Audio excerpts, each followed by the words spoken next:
Hey everyone, I'm Kim. And I'm Kat. And this is Kim and Kat Read a Book. One day we should... no, I'll say that later. I'll leave that for behind the scenes. Been a while. How is everybody doing? We had a mishap. With our last recording. Once again. And it was lost the audio was lost to time. We do have the visuals, and I'll put a little screenshot right there. We had a special guest, my friend Tim from the book club at the Stacks. And he had a lot to say about this book we're going to be talking about today. He did. And he's not here, so now I can talk trash about him. I'll make sure he doesn't watch it. One less view, guaranteed. I'm kidding. But the first part of what we do is we talk about our projects. Yeah. As you can see, both of us are wearing sweaters today. Ta-da! We did it. We did it. We tried. I know, this is jazz hands. Oh my god. Okay, so as I may have mentioned, and I definitely did in the last one, the project that I'm worked on, is the field sweater. And it kicked my butt for about 2 months. And then I finished all of this in a day, and then put it down for another 2 weeks, and then finished the sleeves in about 3 hours. So this... good work. Pain in the butt. Beautiful. Yeah, Love it. I Fantastic. look forward to it. You should, because it's very pretty. Yeah, it is. And it doesn't feel like most people are bothered by cables as much as I am. And that's really all that was troubling about this. Yeah. But I did it. It's done. I don't have to think about it anymore except for blocking it and then wearing it whenever I feel like being fancy. I mean, I think the yarn is very nice with it. I think it shows off the yarn nicely. I think so too. And if I didn't mention it last time, it's Ryan yarn, my favorite brand. Dyer. And I got this at the Athens shop right before it closed down. Mm-hmm. So it's a memory of that trip and a memory of, the shop itself. So it's very cool to me. Nice. Mm-hmm. That's cool. Yeah. Well, this is my sweater.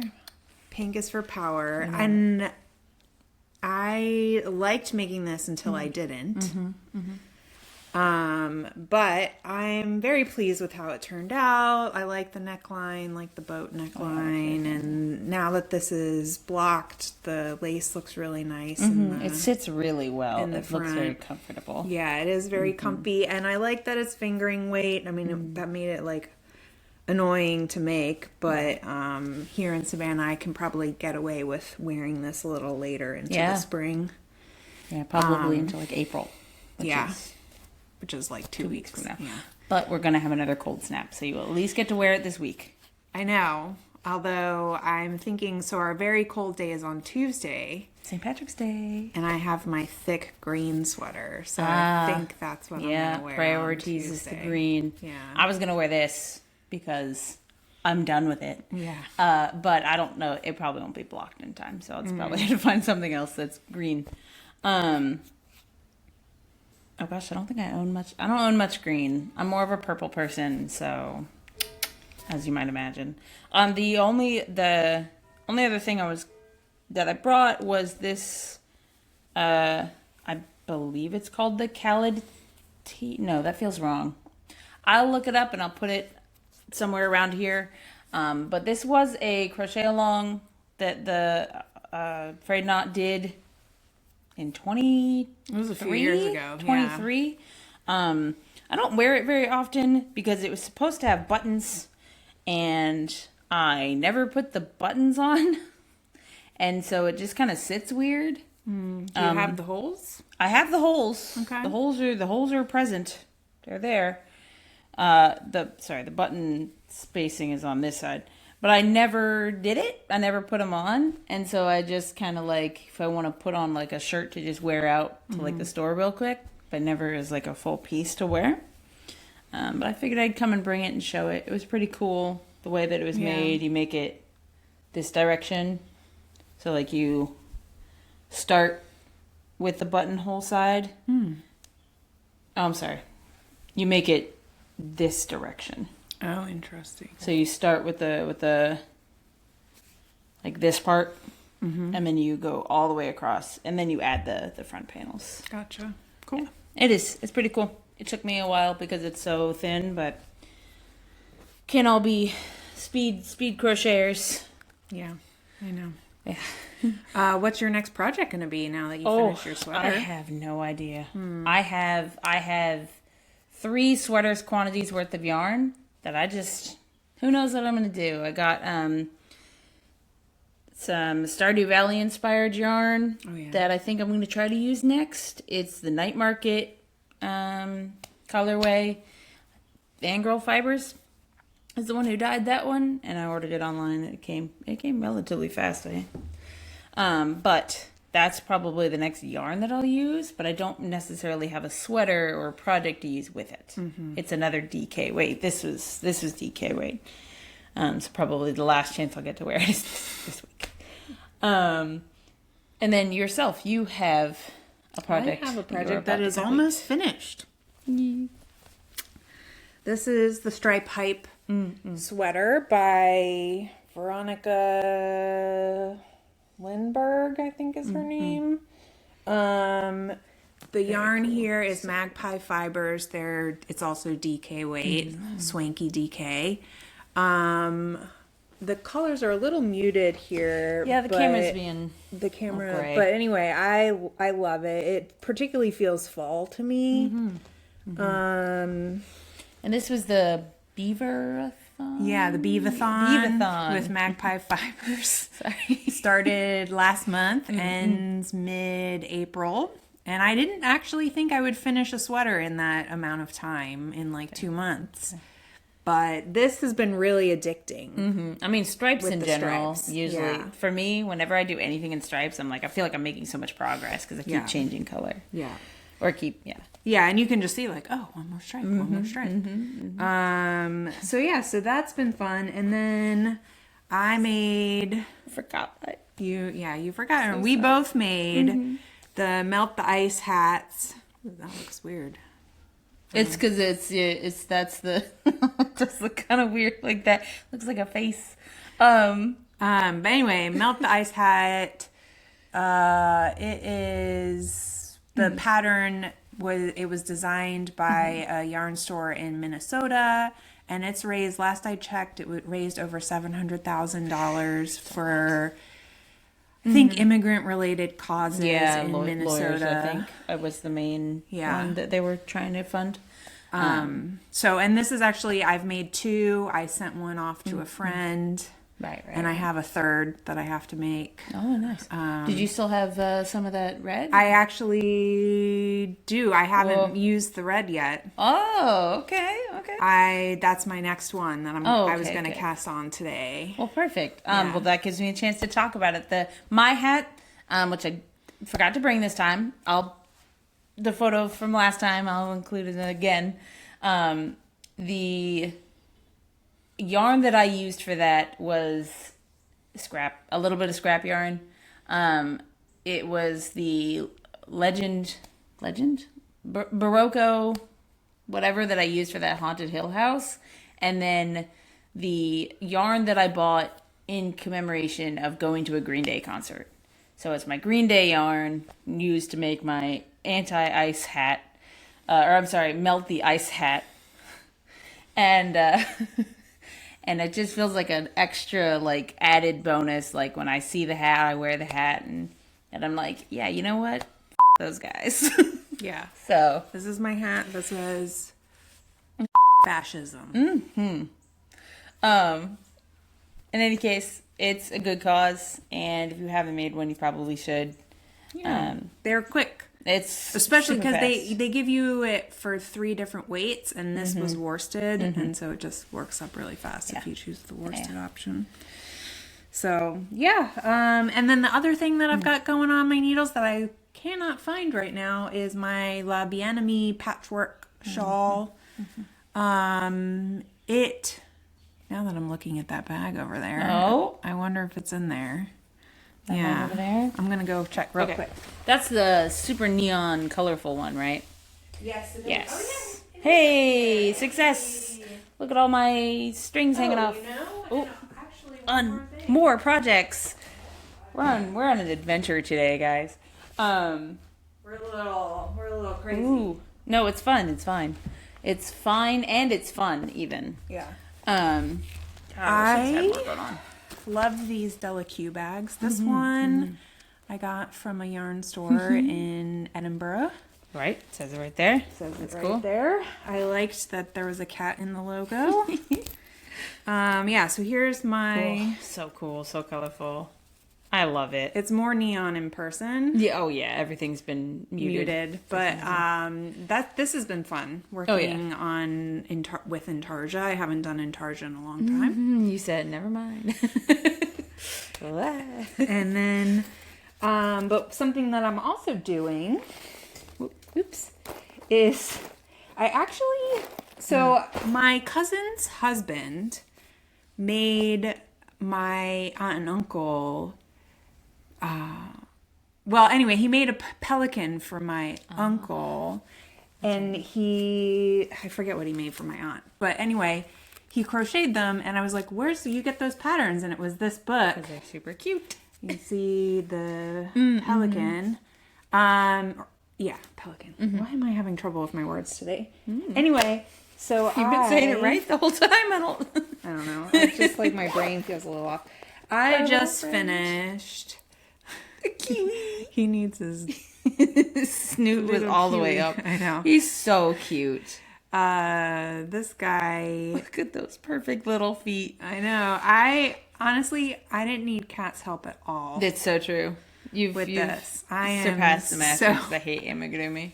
I am so pleased with myself that I was able to do this. So he's going to hang out in my house for a little while, and then he's going to make his way to the Ronald McDonald House to hopefully bring joy to a small child. Yes. Brings joy to a large child, so I'm sure it brings joy to a small child. Yeah. So anyway, so that I finished that yesterday. And then I wanted to, this is my other Delaque bag of UFOs. Unfinished. You can get these at the Frayed Knot if you are interested. Oh, and here's our mascot, Scout. Hello, sir. But yeah, I love these bags. They're really fun with the little snaps at the top. So if you have to have a bag of UFOs, go to the Frayed Knot and order one. Oh. I hope you guys liked that. So I did forget something else that I made. I made a crop top that looks like a butterfly. And I will include a picture of it. But I made it in a day. So I straight up just forgot I made it until just now.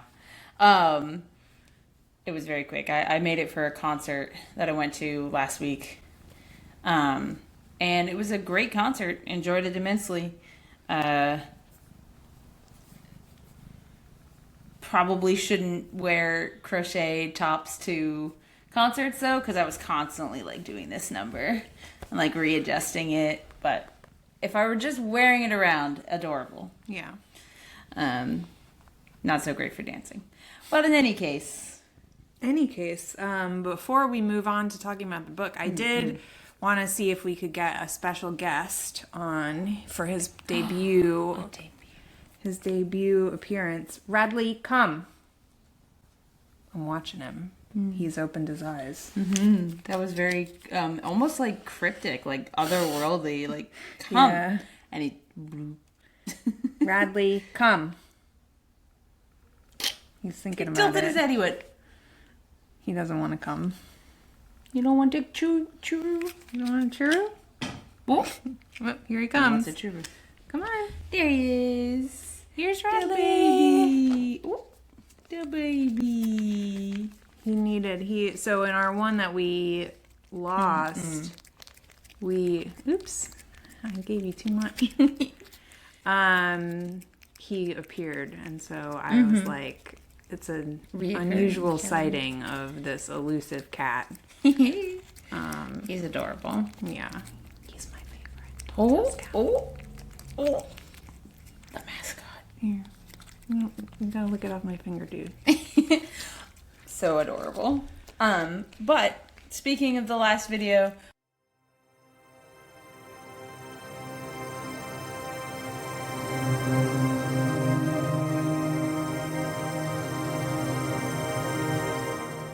we have another guest who isn't here.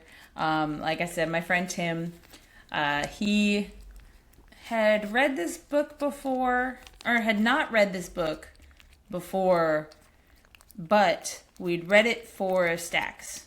The same day that we recorded the last video was also the book club for Project Hail Mary. And he had many opinions. So did we. But his were different. Yeah, I was so, like, it's a little weird talking about it again, but I loved this book so much. I thouut that it was easy. Well, I listened to it, which I honestly highly recommend for reasons. But yeah, I don't want to spoil it. Other than I think some people have also said like it can get a little sciencey at times, so listening to it sometimes makes it go down easier. Yeah, that's fair. So having somebody explain it with inflection and like enthusiasm. And you can just I don't know. I mean, I know you can like skim in your with your eyes, but but yeah, no, I also enjoyed it a lot. I think that I also did the audiobook, and I think the audiobook did a really good job of making the character like enjoyable, and not like I think the one criticism I had with the book is that he knew how to do everything, but the audiobook especially made it seem like okay, he knows how to do all these things, but he's not like hoity-toity about it. He's just a guy. He's just a guy. He's pretty irreverent. He's pretty sarcastic. Yeah, that's true. I like that. I have a friend who listened to it and did not like that. But I'm kind of sarcastic, so I think I kind of connected with that. It feels relatable. Yeah. Like I would never be stuck in space, but this guy makes it feel like I know what I would do in that situation. Yeah. Anyway, so to get back to Tim. Oh yes, Tim. Sorry. I loved this book so much, and I just like couldn't comprehend somebody not liking this book. Right. And so when Kat was like, "Oh, let's have Tim come and be a guest star," and I'm like, "Sure." And she didn't tell me that Tim hated the book. He didn't hate the book. His opinion on Project Hail Mary was essentially that he has seen it done better in other books. The individual parts that make up Project Hail Mary have been explored in their own series of books. Like, I don't want to bring any of them up. Isolationism in space. Been there. Blah, blah, blah. Blah blah blah. Been there. I don't want to give spoilers, even though I've said spoiler like 4 times. It's like I feel like if you don't know going in, then it kind of makes it better for sure. But and I get that, and he is a big sci-fi guy. Like he's sci-fi guy number like 1 that I personally know, and so. I asked him to give me a list, and I guess I'll put that list here because he hasn't given it to me yet, and I'll talk to him about that today in person because believe it or not, it's been a month. I have another book club today, but and I can get that. It's a very like beginner's sci-fi book. Yeah, if you have never read sci-fi before, or you're kind of not sure if you like sci-fi, this is a great book, I think, to sort of dip your toes. Because it's like sci-fi, but it's not like super crazy. Like it's Earth with like a threat to like existence, to human like existence that could that could happen. I feel like I feel like it's a very plausible scenario that we could come up with. Like, so it's not like you're learning like a whole new world, you know, like kind of like you do in like high fantasy. Yeah, you're not learning like, and it's not super. I don't know. Yeah, it's all based in like foundational things that we have going on here, with obviously, you know, splash of fiction for the setup, but like. Yeah, it's not. I don't feel like you have to like reach really hard or like change your thinking that much. Yeah. But the other thing is, I one of the reasons I really liked it is about friendship, and it just made me like it. I like connected with it. Yeah, like it made me feel things, which is hard. Honestly, I kind of have a heart of stone, so. That's not true. That's not true. It just anger really easily. I know, these days. No, no, I'm joking. No, I with like literature and with movies and TV shows, I just feel like it takes a lot to move me. Yeah. And so I just really I found the story like very sweet. And like I felt like my heart was like the Grinch, like growing 3 sizes while reading the book. You were hopeful and like you wanted to know more about the people in the story. Yeah, and stuff like that. It was it was so cute. So you know, like I feel like that element I also think makes it a good intro. Yeah, sci-fi. That's fair. Because it was very character driven. Like stuff happened, there was action, but definitely. It's also very character driven. And yeah, I don't know. I liked what's interesting, and I don't know if I watched the whole thing, but he did an interview, a short like interview. Did I send it to you? About the book? I forget what he was on, if it was on like one of the late night shows or something, but he was just saying how he was like, yeah, so the guy wakes up in space and he has amnesia, and he was like, that's like the oldest like trope in the book. It is. But he was like, that was like the easiest way for me to like be able to tell the story the way I wanted to tell it. Right. I mean, I could see that, because a lot of the times in books they're explaining things to people who already know things. Right. So he's trying to figure everything out because he doesn't remember any of it, and so no one's really explaining it to somebody who should already know what's going on. Right. He's figuring out things for himself, and it's a good way to. And he wanted to tell it in the flashbacks, like, because he was like, if I told this story linearly, you would have all these characters and all this plot. It would almost be like it was 2 separate books. Yeah. Because all the characters, and then he would go into space and you would never hear from them again, see them again. And so he was like, it allowed me to combine 2 separate like storylines, basically. Right, that makes sense. Weave them together. I thought it was interesting. Space things out so that you stay interested. Yeah. I'm not a writer. I don't really appreciate like literature like I probably should. So you read. I do. I like to read, but I don't like, I don't like really appreciate like flowery language or like metaphor or Look, I think that as long as you're consuming the stories, that's all you have to do. Yeah. I don't think that you need to like that in order to get a story across, it has to be fantastical, or it has to be crazy. Yeah, well, I guess my point is this book doesn't have a lot of that. Like, it's very like what you see is what you get, kind of. And I like that, because I don't need all that extra stuff to like feel like the book is like fancy or something. I don't know. That's reasonable. So I feel like it's just a very accessible book that a lot of people would enjoy reading. And fortunately, there's a lot of stuff I want to talk about the book that would give away spoilers, but like, man, some of it's just so cool, like language and evolution and biology, like stuff like that is just like creation, like like not character creation, but like creature creation. Like just having something that is so different and then having it fundamentally like be important to the story in many different ways. And like being able to figure things out because things are different and like working with that and you know, friendship and hopefulness and overcoming your flaws and your fears and stuff like that. It's pretty great. The movie, we're going to go see the movie this upcoming week. Hey, you bit me too. You goober.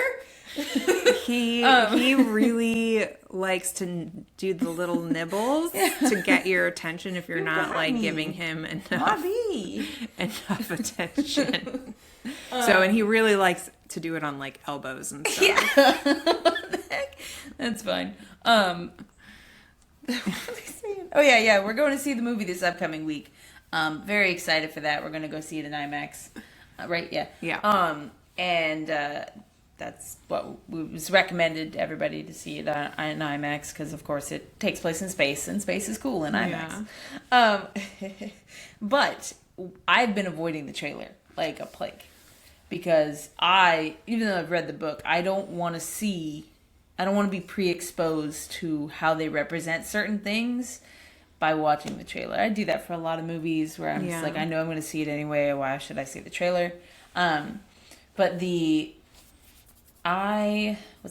did see the original concept trailer that came out like must have been years ago, because I didn't know what it was. When like I hadn't even heard of the book when I saw the trailer originally.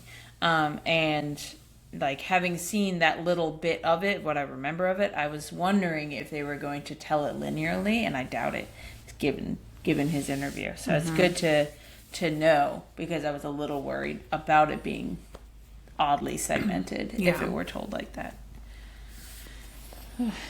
Anyway, that's exciting. We'll give a report on the movie next time we record, but I will say that I gave this book 5 stars in Goodreads, and I think that it is better than any of my 5 stars from last year. Well, already. Oh my gosh. Yeah, so there's nowhere to go but down from here. That's a fair point. And have you started our next book? I have, yeah. Our next book is Remarkably Bright Creatures by Shelby Van Pelt. I should have had the book to hold up, but that's okay. Yeah, so many. Kat does a lot of work on the back end. That's fair. I edit. It's not usually a lot of work. It's a lot of me like starting to look things up and then being like, oh wait, I gotta go do this thing, and then being like, oh shit, let me write down a bunch of the notes of where I gotta do edits, and then taking 30 minutes to do that. So anyways, I'm complaining about the back end, but yeah, the book. So I started it, I'm about 150 pages in, and I would say it's cozy. Like, it's been easy to read. Fiction? It's fiction. Okay. And you would say it's cozy. Yeah. Okay, I do a book club. I do a Silentish book club bingo, and one of the bingo cards is a cozy fiction. Oh. And I was like, I'm not going to be able to do this because I don't read cozy fiction. I read like crazy fiction. And... I mean, I guess I don't really know what cozy fiction means. Okay. Well, but you described it as cozy. But I did, so I think you could. Yeah, I don't know. It's not my normal genre, I don't think. But I've really enjoyed it. It goes by fast, and it's a page turner in the sense that I want to keep reading. Fair. That's good. Not like that it's gripping mystery or anything, but I'm just curious how it's gonna turn out. Yeah. Good. I obviously had clearly provided my questions. Haven't started it yet. I'm in 5 book clubs. And the book that I just finished this morning, last night, at 1 a.m. And the book that I started today, 448 pages and then 510 pages. Wow. And I have to finish the other one by Thursday. So, fingers crossed. Yeah. I think, no, next Tuesday. I'll have to double check. I think I actually have a week, which hopefully, because otherwise I'm not doing it. It's a Sarah J. Maas story. It's, I forgot what it's called. Something from Crescent something. Crescent City? Yeah. House of the Earth and Blood and Earth. I don't know. One of those. That one, I think. And I haven't started it yet. I'm reading it for a Romantasy That Doesn't Suck book club. So, fingers crossed. I have on my bookshelf a Court of Thorns and Roses. Yeah, that makes sense. Yeah, to try and knock that one out too. Yeah, just to see if I like it. Sorry, he's looking so regal. Look at him. I know. He's got his chin out. So regal. He's very cute. Surveying his Yeah, land. he really is. But the book that I finished yesterday, very, very good. I don't think that you would like it because it is very flowery language. Like that's like the whole concept of their culture is like poetry. Oh, yeah, I hate poetry. And like poetry slam, and that's how they like compete with each other. And I think that's fantastic. There's a running thing in there like, what is the concept of you? What is the Textilian? Whatever. I can't pronounce it. It's like some string of 14 letters for the name of their like society concept of the self. And good book. Yeah. Really hard to explain that side of it. Okay. But you know, if we end up doing a breakdown of books this at the end of this year, or if we try Maybe to do fill like a in, mid-year one. that's fair. Yeah. But We both read a lot of books. But in any case, our next book is book club for that is in 2 weeks, so we'll probably record a video for April. Expect to see us again. I'm going to try to get this one out before the end of the month. Wish me luck. I'm bad at editing, guys. we're just really bad at this. We're having fun. No, we're having fun. Just bad at this And part. that's what counts. Yes. But, I mean, that's why we do this, right? We don't Yeah. actually do it for, like, views or anything. It's just kind of have fun to talk about. yeah, it is. Have a record of our stuff that we've been doing and talk about the stuff. So, And then sometimes it's funny to make a mistake and then be like, oh my Whoops. God, are you kidding me? We have to do it again? Again? and I know. It took me a whole month to be willing to re-record this one. It really, really did. Man, it was just so upsetting. And then find out we still have the visual. It was just the audio. Yeah. Man, that was so devastating. Yeah. The very end. Yeah. We recorded for 45 minutes last time. I know. But it's okay. Okay. We'll be fine. Yeah. This video will survive. This video won't knock on wood. Yeah. Just jinxed it. Oh my God, what have I done? It's okay. It's all right. Well, anyway, thanks for watching. Make sure to like and subscribe. Bye-bye. Bye.